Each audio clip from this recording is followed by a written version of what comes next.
Hello and welcome everyone. Today we would be talking about Hug the Tree movement. We would be starting with how the movement originated and eventually gained public's attention. The movement was popularly known as Chipko movement. Chipko means hugging the trees. The name of the movement comes from the word embrace, as the villagers hugged the trees and prevented the contractors from felling them.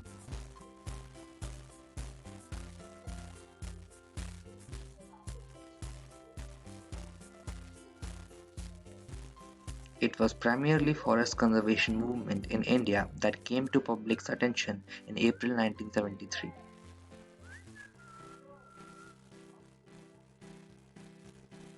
Let's talk about the birth of the Chipko movement. The movement was led by an elderly woman named Gaura Devi. She was the head of the village Mahila Mangal Dal.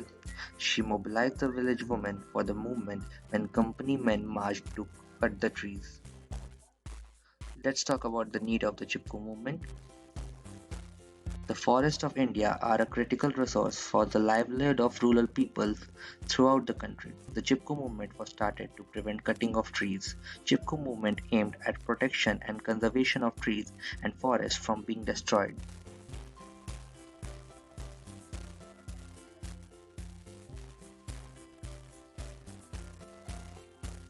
Success of Chipko movement. The movement has spread to many states in the country. It stopped felling of trees in Western Ghats and the Vindhyas. More than 1 lakh trees have been saved from excavation. Afterward, environmental awareness increased dramatically in India.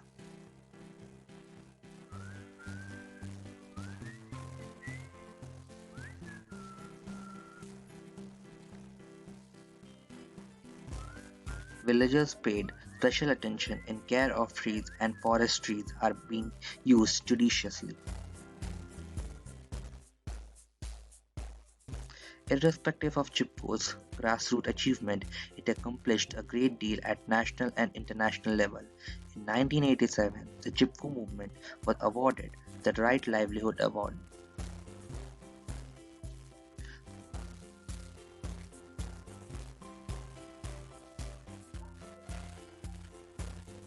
With this, we complete our discussion on the Hug the Tree movement. I hope you all liked and would definitely put an effort in conserving trees and saving the Mother Earth. Thank you.